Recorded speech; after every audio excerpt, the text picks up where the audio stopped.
Hello my dear students, good morning.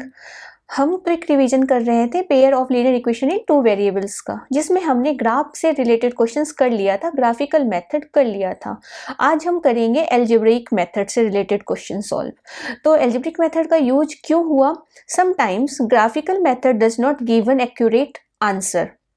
While reading the coordinate of a point on a graph paper, we are likely to make an error. जब भी हम graph से related questions करते हैं तो कभी कभी हमें कुछ क्वेश्चंस सॉल्व करने में दिक्कत हो जाती है क्योंकि हम ग्राफ पेपर में वो एक्यूरेट पॉइंट नहीं ले पाते। ठीक है, so we are require some precise method to obtain accurate result. तो हमें ज़रूरत होती है एक्यूरेट रिजल्ट की, तो इसलिए हम किससे सॉल्व करते हैं? Algebraic methods. तो एल्जेब्रिक मेथड्स में कौन कौन से मेथड हमें पढ़ना है? Method of elimination by substitution, हम पहले ये सॉल्व करेंगे। फिर सेकंड में हम पढ़ेंगे method of elimination bye equating the coefficient, और लास्ट है हमारा मेथड ऑफ क्रॉस मल्टीप्लिकेशन। इस बार मेथड ऑफ क्रॉस मल्टीप्लिकेशन नहीं आ रहा है तो हम इस मेथड को डिस्कस नहीं करेंगे। हम क्या करेंगे? सिर्फ 1 और 2, ये जो दो मेथड है इन्हीं से रिलेटेड क्वेश्चन करेंगे। ठीक है, तो सबसे पहले हम करेंगे method of elimination by substitution. तो चलो इस पे क्वेश्चन देख लेते हैं, उसी को हम सॉल्व करेंगे by using the method of elimination by substitution method से। तो क्वेश्चन क्या है?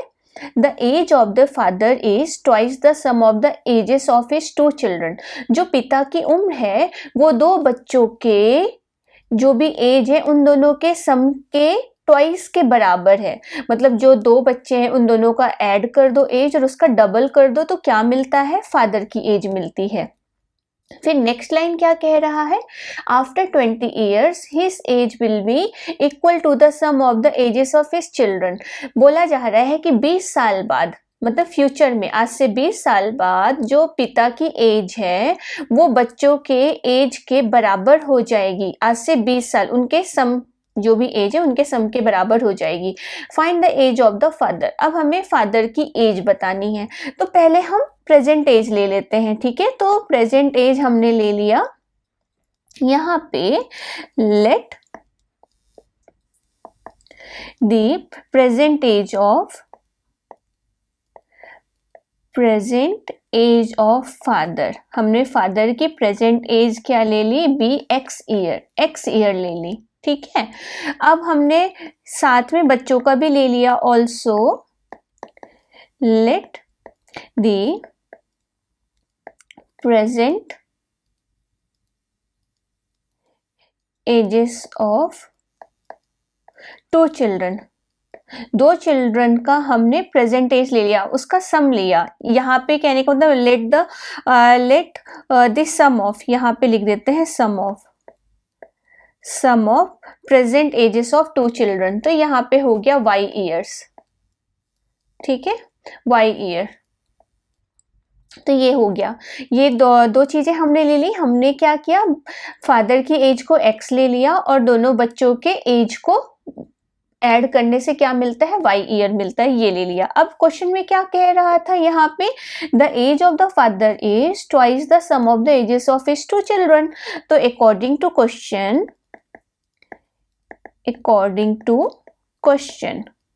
क्या मिल रहा है? जो फादर की एज है वो सम ऑफ द 2 टाइम्स क्या है? सम ऑफ द चिल्ड्रंस की जो एज है उनका सम कर दो, उसका ट्वाइस कर दो, तो you will get the age of father. तो ये हमारा फर्स्ट इक्वेशन हो गया। नाउ आफ्टर 20 ईयर, 20 साल बाद क्या कह रहा है? After 20 year. According to question after 20 year father की एज क्या हो जाएगी? फादर, यहाँ पे 20 साल बाद पिता की उम्र क्या हो जाएगी? x + 20। ऐसे ही 2 चिल्ड्रन की क्या हो जाएगी? 2 चिल्ड्रन की y + 20 + 20, दैट मीन्स y + 40। अब यहाँ पे y + 20 + 20 क्यों किया? क्योंकि पहले बच्चे की एज में भी 20 ऐड होगा, दूसरे बच्चे की एज में भी 20 ऐड होगा। सपोज अभी प्रेजेंट एज एक बच्चे की 5 साल है, दूसरे बच्चे की 7 साल है, तो आज से 20 साल बाद इसकी भी तो एज बढ़ेगी, इस पे भी तो हम ऐड करेंगे और 7 में भी ऐड करेंगे, तो ऐसे ही टोटल हमें 40 ऐड करना पड़ेगा ना। तो y + 40 40, ये हो गया। अब अकॉर्डिंग टू क्वेश्चन क्या कह रहा है, अभी हमें ये करना है according to question. According to question जो फादर की एज है x + 20 वो क्या हो जाती, इक्वल हो जाती है बच्चों की एज के साथ। तो ये हो गया, ठीक है। तो अब हम इसको और सिंप्लीफाई करेंगे तो x + 20, 20 को हमने उधर भेजा तो किस में चला जाएगा, माइनस पे। तो हमें क्या मिलेगा, x = y + 20, ठीक है, हमें ये मिला। ये हो गया हमारा सेकंड। अब सब्स्टिट्यूशन मेथड आपको समझना है कि सब्स्टिट्यूशन मेथड में हम क्या करते हैं। कोई भी इक्वेशन 1 और इक्वेशन 2, दो हमारे पास इक्वेशन है, आइदर आप 1 की वैल्यू 2 पे सब्स्टिट्यूट करें या तो 2 की वैल्यू 1 पे सब्स्टिट्यूट करें। तो हम अगर यहाँ पे इक्वेशन 1 को देखें, यहाँ पे ऑलरेडी x = 2y है। सब्स्टिट्यूशन का मतलब क्या होता है कि अगर आपकी वैल्यू, इसको हम ऐसा भी लिख सकते हैं x - 2y = 0। कहने का मतलब ये है कि आपको आइदर x के रिस्पेक्ट में निकालो या तो y के रिस्पेक्ट में निकालो, ठीक है। या तो x की वैल्यू 2y सब्स्टिट्यूट करो सेकंड पे, या तो y = x/2 सब्स्टिट्यूट करो सेकंड में। हमें दोनों में से कोई भी वैल्यू सब्स्टिट्यूट करना है। सब्स्टिट्यूशन का मतलब ही होता है एक की वैल्यू एक इक्वेशन से निकाल के दूसरे पे सब्स्टिट्यूट करना। तो हमने क्या किया, फ्रॉम इक्वेशन 1 हम क्या करेंगे, from equation 1 x = 2y put in equation 2 पे हमने रखा तो यहाँ पे हुआ 2y, यहाँ पे y + 20। इसको और सिंप्लीफाई किया तो 2y - y = 20। तो y की वैल्यू क्या हो गई, 20 ईयर। मतलब दो बच्चों की एज का सम कितना है, 20 ईयर्स है। तो फादर की एज कितनी हो जाएगी, कि हमें फादर की एज निकालनी है। यहाँ पे हम दोनों बच्चों की एज नहीं निकाल पाएंगे, क्यों, क्योंकि इन दोनों का सम दिया हुआ है ना हमारे पास। अब 20 साल कैसे भी आ सकते हैं, दोनों शायद सेम एज की हो, 10 जुड़वा होंगे तो सेम एज के होंगे, 10 + 10 20। या तो फिर कोई 15 साल का होगा, कोई 5 साल का होगा, कुछ भी हो सकते हैं। There are lots of probability here. So अभी हमें क्या निकालना था, यहाँ पे फादर की एज निकालना था। बोला था ना find the age of the father. तो फादर की एज कितनी हो गई, फादर्स एज क्या है हमारा, x = 2y, x = 2y था ना। तो 2 × 20, तो पिता कितने साल का है, 40 साल का है, तो 40 ईयर। ये है हमारा आंसर। तो इस सब्स्टिट्यूशन मेथड से इस तरीके से हम सॉल्व करेंगे। ये इंपॉर्टेंट क्वेश्चन है जो मैं आपके साथ डिस्कस कर रही हूँ, ठीक है। चलो अब सब्स्टिट्यूशन मेथड से रिलेटेड और क्वेश्चन करते हैं। यहाँ पे सेकंड क्वेश्चन क्या है, there are some students in 2 examination, hall A and hall B. Exam हो रहा है जिसमें 2 हॉल हैं, एक ए है और बी है। To make the number of students equal in each hall, 10 students are sent from A to B. Equal करने के लिए hall A and hall B के स्टूडेंट्स को इक्वल करने के लिए क्या किया गया, पहला केस क्या बोला जा रहा है, 10 students are sent from A to B. 10 बच्चों को ए से शिफ्ट किया गया बी में, फ्रॉम ए टू बी, ए से निकाल के किस में शिफ्ट किया गया, बी में। फिर क्या बोला जा रहा है, but if 20 students are sent from B to A. Second क्या बोला जा रहा है, अगर 20 बच्चों को बी से ए पे भेजा जाए तो क्या हो जाता है, the number of students in A becomes double the number of students in B. तो ए के बच्चे डबल हो जाते हैं बी के। Find the number of students in the 2 hall. तो पहले हमें क्या करना है, यहाँ पे 2 कंडीशन दी हुई है, केस 1 एंड केस 2। पहला है ए से बी में भेजा जाता है, फिर बी से ए में भेजा जाता है। तो दोनों की कंडीशन समझ करके प्रॉपर हमें क्या बनाना है, इसका एल्जेब्रिकली इक्वेशंस बनाने हैं। पहले इक्वेशन बनाने के बाद हम सब्स्टिट्यूशन मेथड अप्लाई करेंगे। जब तक इक्वेशन नहीं बनेगा हम कुछ भी नहीं कर सकते। तो चलो लेते हैं, यहाँ पे क्वेश्चन करते हैं। तो हमने लिया यहाँ पे, let the number of students initially in hall A B X. Hall A में कितने हैं, एक्स हैं। ऐसे ही सेकेंड में, एंड द नंबर ऑफ ये प्रॉपर आपको लिखना है इसी तरीके से एग्जाम में, तभी आप लोगों को मार्क्स मिलेंगे। ठीक है students, initially in hall B, hall B में कितने हैं, बी वाई, वाई ले लिया। ठीक है, अब केस 1, पहला केस क्या है, फर्स्ट केस में बच्चे को कहाँ पे भेजा रहा है, 10 स्टूडेंट्स को कहाँ पे शिफ्ट किया जा रहा है, hall A to hall B. 10 students of hall A shifted to B, hall A से कहाँ पे शिफ्ट किया गया, बी में शिफ्ट किया गया। तो हमने इनिशियली ए में कितने बच्चों को लिया है, x स्टूडेंट्स को लिया है, एंड बी में y स्टूडेंट्स को लिया है। तो अगर हम 10 बच्चों को हॉल ए से हॉल बी में शिफ्ट कर रहे हैं तो हमारा इक्वेशन क्या हो जाएगा, अकॉर्डिंग टू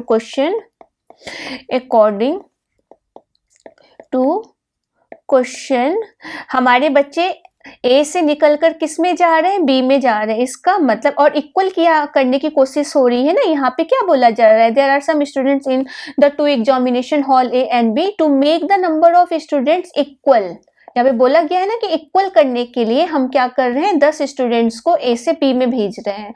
तो अगर हम ऐसा करेंगे तो क्या हो जाएगा, x मतलब a में कितने बच्चे थे, x थे, उसमें से हमने 10 बच्चे निकाल लिए और उनको कहाँ शिफ्ट कर दिया गया, हॉल b में, उसमें कितने बच्चे थे, y थे। तो y में क्या हो जाएगा, +10 हो जाएगा, और दोनों को क्या करने का काम कर रहे हैं, हम इक्वल करने की कोशिश कर रहे हैं ना, तो ये हो गया। इसको और सिंप्लीफाई करेंगे तो ये क्या हो जाएगा, x = y +10, -10 को इधर लेके गए तो +10, तो यहाँ पे x = क्या हो गया, y +20। ये आपका फर्स्ट है। अब देखो सब्स्टिट्यूशन लगाना है, इसलिए मैंने x की वैल्यू निकाली, अदरवाइज मैं इसको ऐसा भी लिख सकती थी, x - y = 20, ये भी लिख सकती थी मैं, बट मैंने ये लिखा। इक्वेशन का नंबर किसको दिया मैंने, x = y +20। अब देखो केस 2, ये तो हमारा केस 1 हो गया, अब है हमारा केस 2।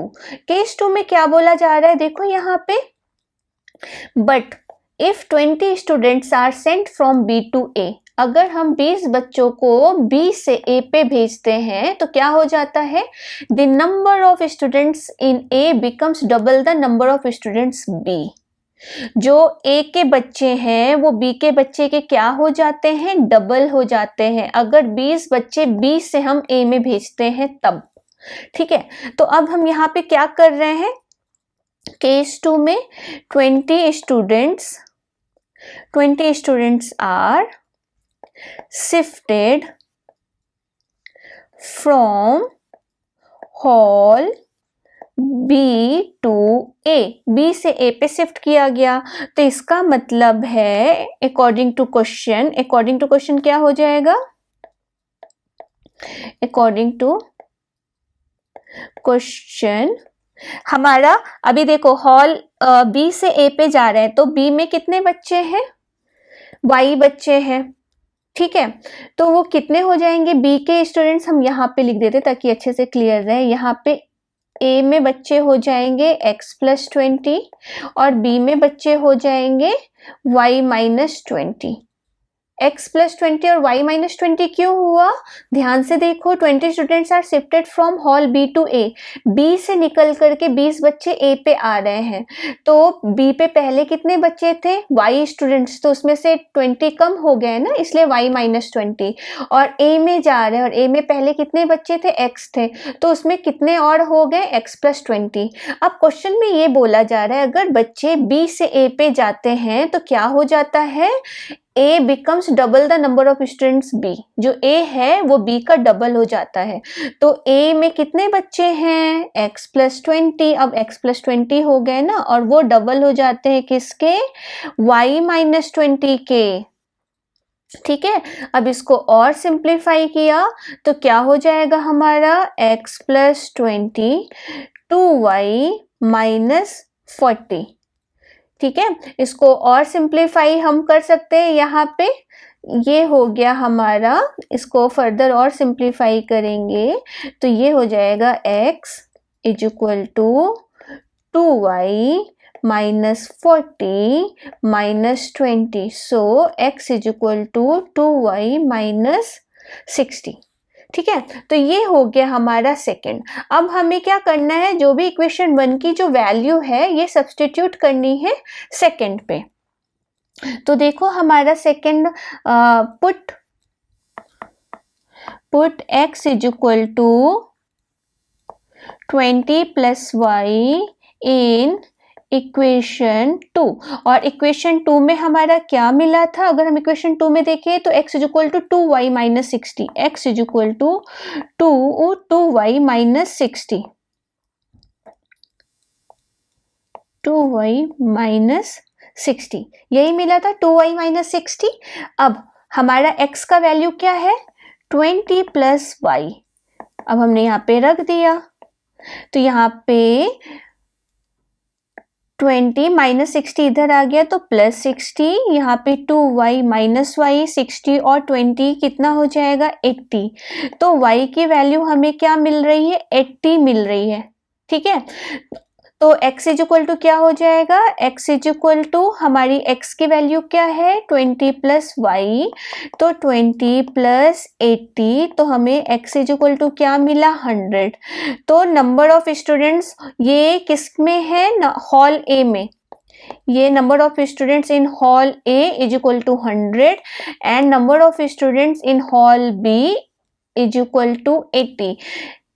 ठीक है, तो इनिशियली हॉल ए में कितने बच्चे थे, 100 थे, और हॉल बी में क्या थे, 10 थे, 80 थे। तो इस तरीके से हमें सॉल्व करना है। तो ये हमने किस मेथड से किया, बाय सब्स्टिट्यूशन मेथड। ठीक है, अब आते हैं नेक्स्ट क्वेश्चन में।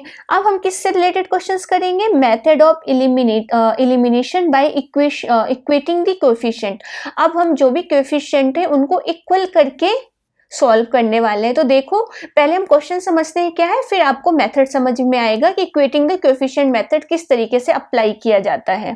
अब देखो क्वेश्चन क्या है, the angles of cyclic quadrilateral ABCD। अब हमारे पास एक साइक्लिक क्वाड्रिलेटरल है ABCD, तो आपको साइक्लिक पता होना चाहिए कि किसे कहते हैं। साइक्लिक का मतलब होता है अपोजिट एंगल्स का सम 180 डिग्री। यहाँ पे angle A, angle B, angle C और एंगल डी देके रखा है। तो हमें क्या करना है, find the rest of all the angles. हमें ए बी सी डी ये सारे एंगल्स हमें बताना है। ठीक है, तो सबसे पहले आपको क्वाड्रिलेटरल पता रहना चाहिए। तो मैंने यहाँ पे बना लिया एक क्वाड्रिलेटरल, सॉरी ये तो सर्कल बन गया।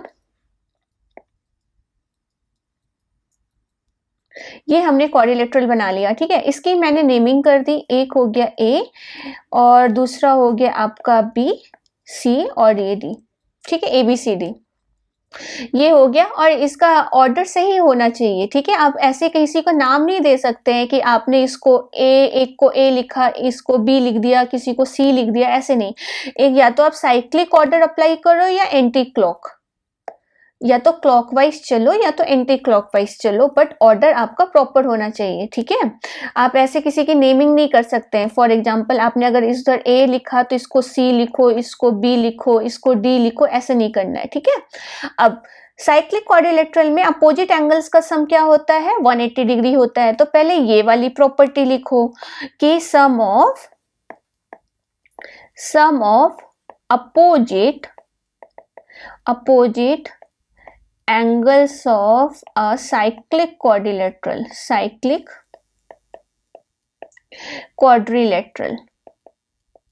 कितना होता है, cyclic quadrilateral ABCD is 180 degree.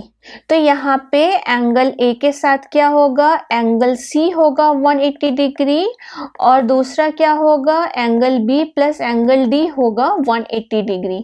अब एंगल ए की वैल्यू हमारे पास क्या दी हुई है, 6x + 10 डिग्री दी हुई है और एंगल सी की वैल्यू क्या दी हुई है, x प्लस वाई दी हुई है। तो हमें इनको सिंप्लीफाई करना है, तो हमें दो इक्वेशन मिलेंगे, 6x और x कितना हो गया 7x प्लस वाई। 180 के पास हमने 10 को भेजा तो माइनस हो गया, तो यहाँ पे मिला हमें 7x माइनस वाई। 180 में से 10 गया 170। ठीक है, तो ये हो गया हमारा फर्स्ट वन। ऐसे ही हमने सेकेंड वाला सॉल्व करना है, तो एंगल बी की वैल्यू है 5x और एंगल डी की वैल्यू है 3y minus 10 is equal to 180। इसको और सिंप्लीफाई करेंगे तो 5x plus 3y, 180 left to right चला गया तो किस में चला जाएगा, प्लस में।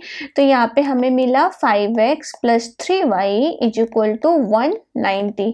ये हो गया हमारा सेकेंड। अगर हमें इसे सब्स्टिट्यूशन मेथड से करना होता तो आइदर हम x की वैल्यू या तो y के रिस्पेक्ट में हम लेकर के जाते। ठीक है, 70 माइनस 7x। ठीक है, तो हम y इज इक्वल टू ये सब्स्टिट्यूट करते, लेकिन अभी हमें सब्स्टिट्यूशन नहीं करना है। हमें क्या करना है, method of elimination bye equating the coefficient. हमें जो कोएफिशिएंट है उनको सेम करके करना है। तो यहाँ पे देखो, यहाँ पे x का कोएफिशिएंट 7 है, यहाँ पे x का कोएफिशिएंट 5 है।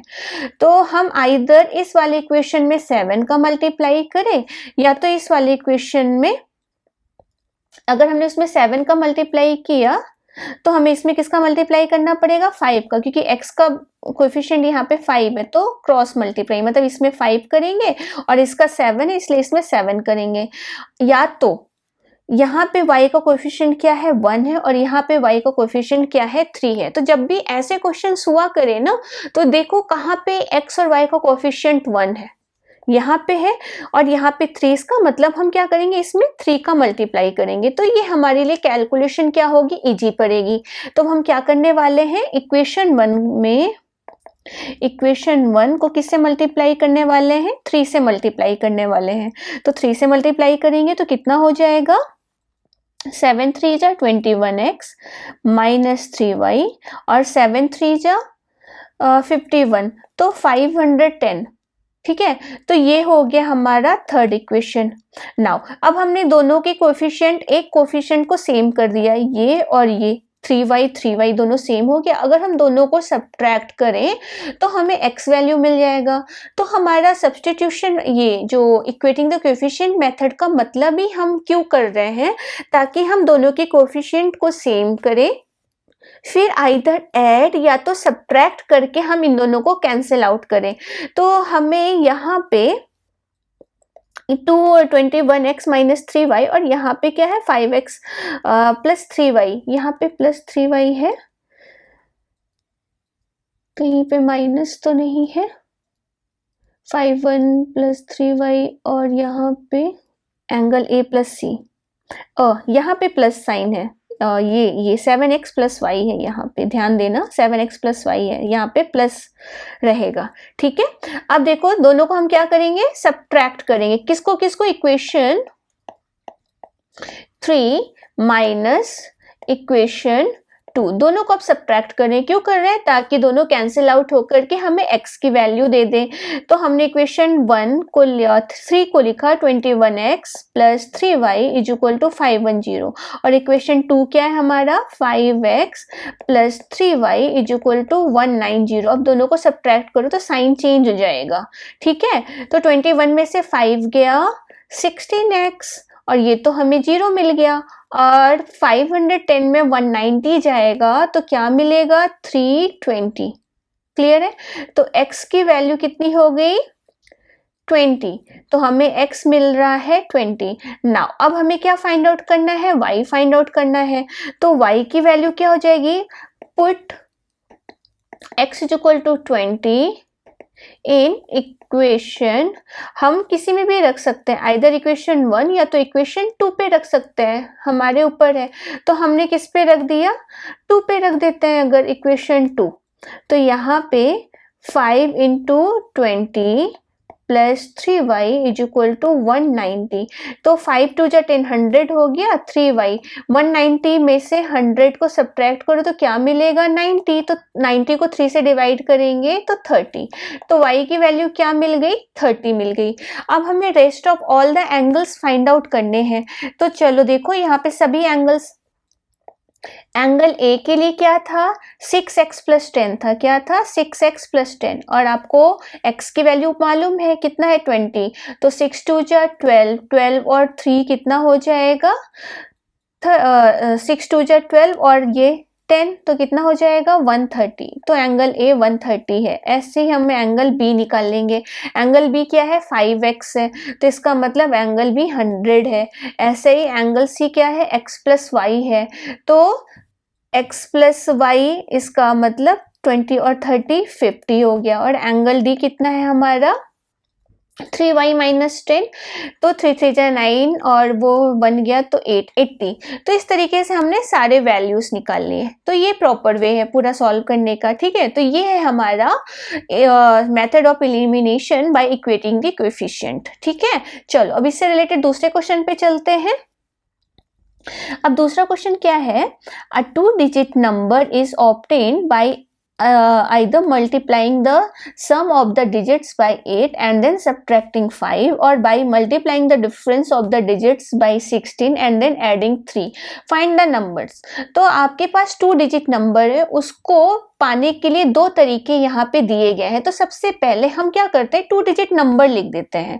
तो 2 डिजिट नंबर कैसे लिखा जाता है, let the 2 digit number 2 digit number 2 digit number हम ऐसा लिखते हैं 10x प्लस वाई। ऐसा ही क्यों लिखते हैं, फॉर एग्जाम्पल सपोज आपके पास है 65, अगर आप इसको एक्सपेंड करोगे तो कैसे लिखोगे 10 इंटू 6 करोगे प्लस 5। तो यहाँ पे ऐसी कौन सी वैल्यू है जो चेंज नहीं होगी, 10 है। प्लेस वैल्यू, जो प्लेस वैल्यू है वो चेंज नहीं होगी और फेस वैल्यू चेंज हो जाएगी, है ना। तो फेस वैल्यू को हमने क्या ले लिया x एंड y ले लिया। तो 10th डिजिट में हमारा x है एंड यूनिट डिजिट में हमारा क्या है y है। तो जब भी हम जनरल फॉर्म में 2 डिजिट वैल्यू को दिखाते हैं तो हम हमेशा लिखते हैं 10x प्लस वाई लिखते हैं। ठीक है, तो ये हमारा तरीका है। अब क्वेश्चन में क्या बोला जा रहा है, अकॉर्डिंग टू क्वेश्चन, अगर हम यहाँ पे दो केस हैं। ठीक है, case 1 according to question, according to question. अब क्वेश्चन में पहला क्या केस है, यहाँ पे ध्यान से देखो, a 2 digit number is obtained by either multiplying the sum of the digits by 8। अब यहाँ पे सम ऑफ द डिजिट्स को अगर हम 8 से मल्टीप्लाई करें एंड देन सब्ट्रैक्टिंग 5, तो हमें क्या मिलता है 2 डिजिट नंबर मिलता है। तो 2 डिजिट नंबर तो हमारा क्या है 10x प्लस वाई है। ये कब मिलता है, या तो आप उनके डिजिट्स का सम, डिजिट्स, अब देखो यहाँ पे डिजिट्स क्या है x एंड y है ना, जैसे 65 में डिजिट्स 6 और 5 होंगे ना, 6 प्लस 5, ऐसे इसमें डिजिट्स क्या है x एंड y है। तो अगर हम डिजिट्स में डिजिट्स को ऐड करें और उस पर मल्टीप्लाई करें, देखो यहाँ पे दिया है either multiplying the sum of the digits by 8 से मल्टीप्लाई करते हैं। ठीक है, तो मैंने यहाँ पे 8 से मल्टीप्लाई किया और फिर क्या करते हैं सब्ट्रैक्टिंग 5, और 5 सब्ट्रैक्ट करते हैं तो हमें क्या मिलता है 2 डिजिट नंबर मिलता है। तो चलो इसको पहले सिंप्लीफाई कर लेते हैं, फिर उसके बाद हम दूसरी लाइन पे जाएंगे। 10x प्लस वाई, यहाँ पे हो गया 8x और यहाँ पे हो गया 8y और ये हो गया -5, और फर्दर सिंप्लीफाई किया तो 10x minus 8x plus Y minus 8y is equal to -5। तो ये क्या मिला, 10 में से 8 गया 2x minus 7y is equal to -5। ये हो गया हमारा फर्स्ट। ठीक है, नाउ नेक्स्ट लाइन में क्या है, अगर हम नेक्स्ट यहाँ पे देखें तो यहाँ पे नेक्स्ट क्या बोला जा रहा है, और by multiplying the difference of the digits by 16 and then adding 3। तो अगर ये केस अप्लाई करते हो, सेकेंड केस, आपको 2 डिजिट नंबर तब भी मिलता है 10x प्लस वाई आपको तब भी मिलता है अगर आप उनके जो डिजिट्स का डिफरेंस है x माइनस वाई, जो भी डिफरेंस है अगर आप उसमें किसका मल्टीप्लाई कर दो, 16 का मल्टीप्लाई कर दो और क्या कर दो, ऐड कर दो 3 का। देखो यहीं पे है ना, अ 2 digit number is obtained by either दो केस है, तो हम सेकेंड वाले में जाते हैं, multiplying the difference of the digits. Difference of the digit मतलब x और y का डिफरेंस, तो आइदर x माइनस वाई हो सकता है या y माइनस एक्स होता है, कोई भी दोनों केस, दोनों में से एक केस लेकर के चल लो, हालांकि दोनों लेकर के भी आप वेरीफाई कर सकते हैं, आपको वही आंसर मिलेगा। एंड 16 से मल्टीप्लाई करो एंड देन एडिंग 3, और 3 क्या करो, ऐड करो। ठीक है, तो हमने ये कर दिया। अब हम इसको सिंप्लीफाई करेंगे, इससे आपको सेकेंड इक्वेशन मिलेगा। तो चलो सिंप्लीफाई करते हैं। 10x प्लस वाई, यहाँ पे हो गया 16x माइनस 16y प्लस 3, और फर्दर सिंप्लीफाई किया तो क्या हो जाएगा, 10x के पास हमने लेके आया minus 16x plus Y plus 16y is equal to 3।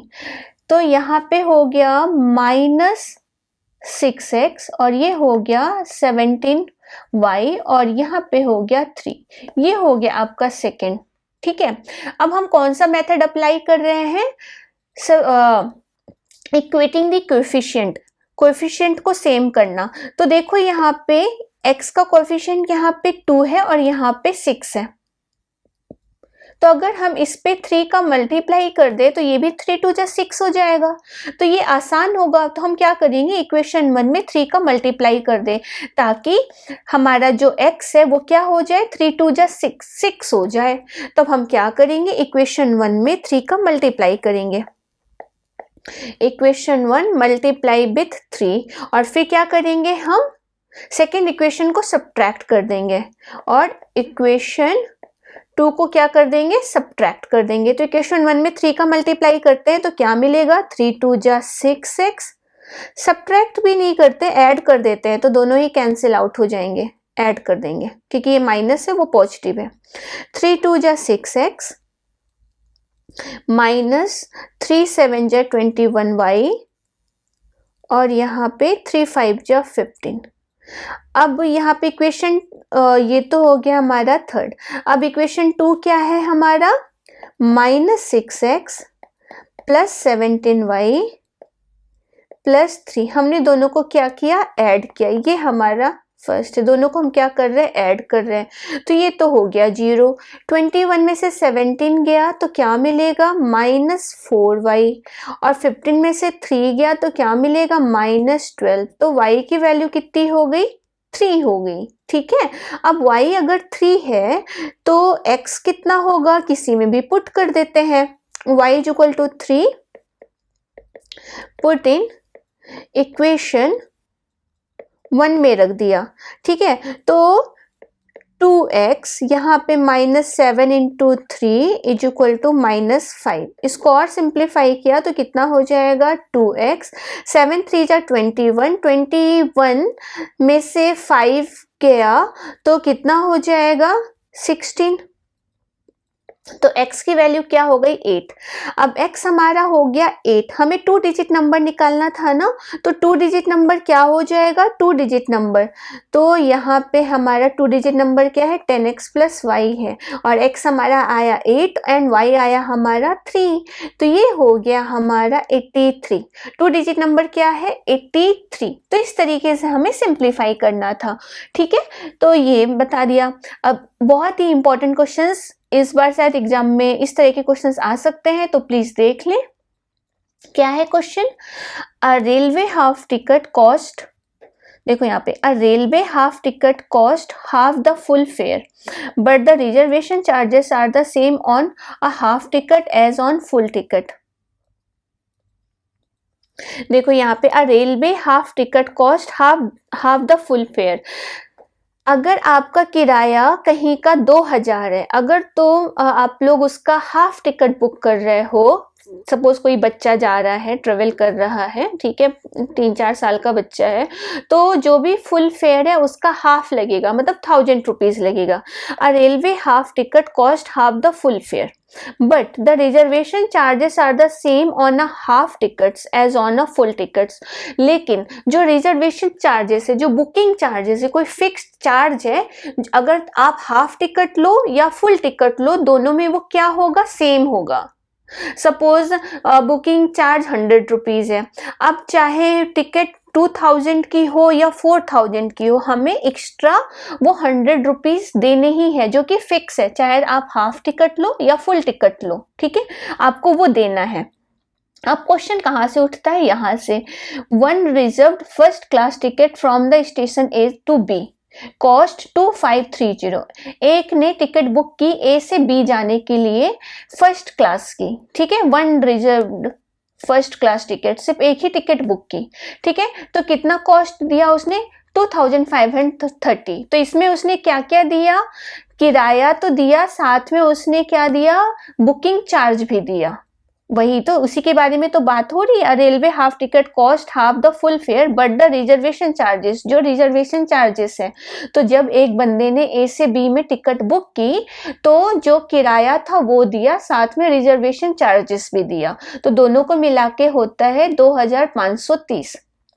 Also फिर क्या बोला जा रहा है, one reserved first class ticket and one reserved first class half ticket book A to B cost, लेकिन जो उसने और टिकट बुक की जिसमें क्या था, one reserved first class ticket, एक फर्स्ट क्लास टिकट थी एंड दूसरी हाफ टिकट क्लास थी, हाफ टिकट थी, तो ए से बी जाने में तो कितना पैसे दिया, 3810 रुपए दिया। Find the full first class fare from station A to B and also reservation charges, मतलब आपको किराया बताना है कितना लगा ए से बी जाने में और रिजर्वेशन चार्जेस क्या है।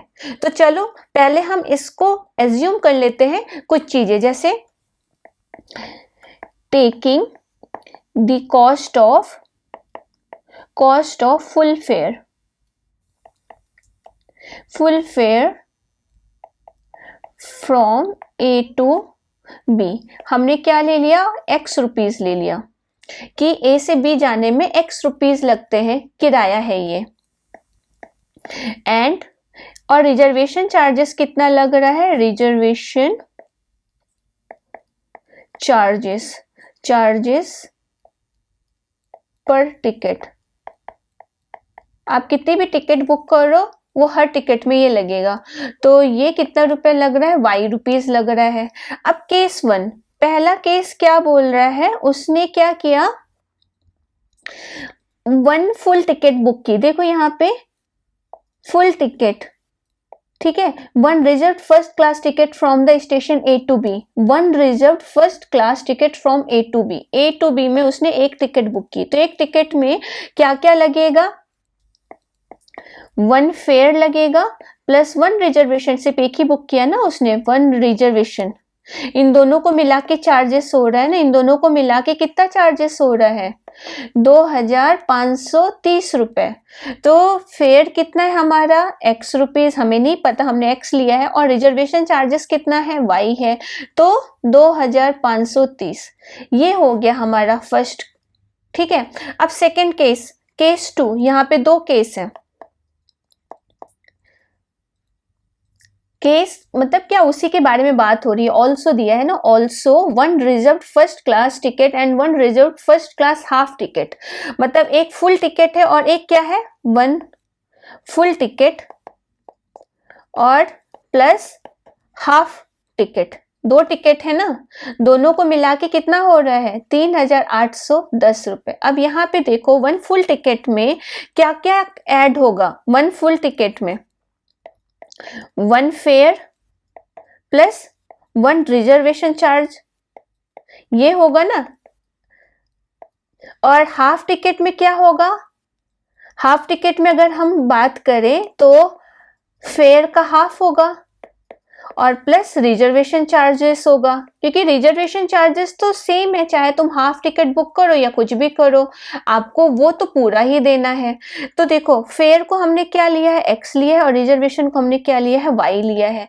फिर यहाँ पे फेयर बाई 2, यहाँ पे क्या है, फेयर को हमने क्या लिया, x लिया है, तो जो भी टिकट का प्राइस है उसका हाफ हो जाएगा हाफ टिकट में, लेकिन उसको रिजर्वेशन चार्जेस तो देने ही है, तो हमने उसको लिख दिया y। तो ये हो गया 3810।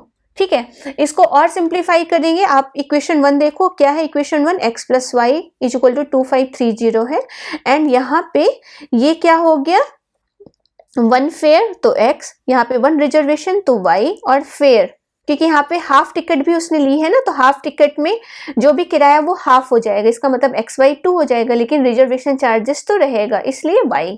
ठीक है, अब हम इसको और सिंप्लीफाई करेंगे तो कैसे करेंगे,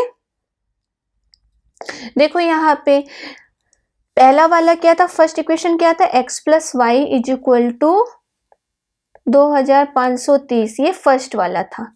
और सेकंड वाले में क्या हो गया था हमारा, x plus Y plus x/2 plus y, ये कितना था हमारा 3810। ये तो अभी फिर से समझ में आ गया ना कैसे, ये फुल चार्ज का प्राइस है और ये हाफ टिकट, ये फुल टिकट का प्राइस है, ये किसका है, फुल टिकट का, फुल टिकट, और ये किसका है, हाफ टिकट का।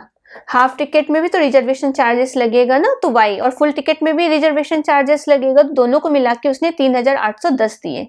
अब इसको और सिंप्लीफाई करेंगे तो x और x/2 कितना हो जाएगा, 2x प्लस x/2, और यहाँ पे हो गया 2y 3810। इसको और सिंप्लीफाई किया तो कितना हो जाएगा, 3x, एलसीएम ले लिया तो 2 2 जा 4y, और 2 से हमने यहाँ पे मल्टीप्लाई कर दिया। ठीक है, तो ये कितना हो जाएगा, 3x प्लस 4y, 3 8 2 16, 3 2 6 1 7, 7620। ये हो गया हमारा सेकेंड इक्वेशन। अब देखो इक्वेशन 1 और इक्वेशन 2 में, इक्वेशन 1 में हम किसका मल्टीप्लाई कर देते हैं, 3 का। इक्वेशन 1 को हम मल्टीप्लाई करेंगे 3 का, हमने जितने भी क्वेश्चन किए सब में 3 ही मल्टीप्लाई हो रहा है, अगर आपने नोटिस किया होगा तो। यहाँ पे x में हम क्या कर रहे हैं, 3 का मल्टीप्लाई, मतलब हमें सभी में 3 का मल्टीप्लाई करना है। अगर हम यहाँ पे 3x होता तो देखो ये भी 3x सेम होता, कैंसिल आउट हो जाता, इसलिए हमने यहाँ पे 3 से मल्टीप्लाई किया। तो इक्वेशन 1 में हम 3 का मल्टीप्लाई करेंगे तो क्या मिल जाएगा, 3x प्लस 3y, और यहाँ पे 25 थे 75, तो यहाँ पे 7590। ठीक है, ये हो गया हमारा थर्ड। अब हम इसमें से किसको सब्ट्रैक्ट कर देंगे, इक्वेशन 2 को सब्ट्रैक्ट कर देंगे। इक्वेशन 2 क्या है हमारा, 3x plus 4y is equal to 7620। ये सब्ट्रैक्ट किया तो देखो ये तो 0 हो गया, -4 में से 3 गया, कितना मिलेगा, -y। अब 7620 बड़ा तो ये है ना, 7620, 620 में 590 गया तो कितना मिला, -30, क्योंकि हम ये कर रहे हैं, तो y का वैल्यू कितना हो जाएगा, 30। y हमें 30 मिला और x हमें, अब हमें x निकालना है, तो y इज इक्वल टू 30 हम किसी में भी सब्सटीट्यूट कर देते हैं ताकि हमें x की वैल्यू मिल जाए। तो देखो यहाँ पे अगर हम देखें, यहाँ पे स्टार्टिंग में किसी में भी y is equal to 30 put in equation, first में ही रख देते हैं 2530, put y is equal to 30 in equation 1, तो x plus 30 is equal to 2530, तो x की वैल्यू कितनी हो गई, 2500। तो हमें पता चल गया ये क्या है, चार्जेस है, ये क्या है, फुल फेयर है, और y इज इक्वल टू 30 क्या है, ये हमारा रिजर्वेशन चार्जेस है। ठीक है, तो इस तरीके से हमें निकालना था। तो ये हमारा इक्वेटिंग द कोएफिशिएंट मेथड से हो गया। तो इस तरीके से हम क्वेश्चन सॉल्व करेंगे। ठीक है, तो चलो नेक्स्ट क्लास में हम नेक्स्ट क्विक रिवीजन के साथ मिलेंगे। Thank you so much.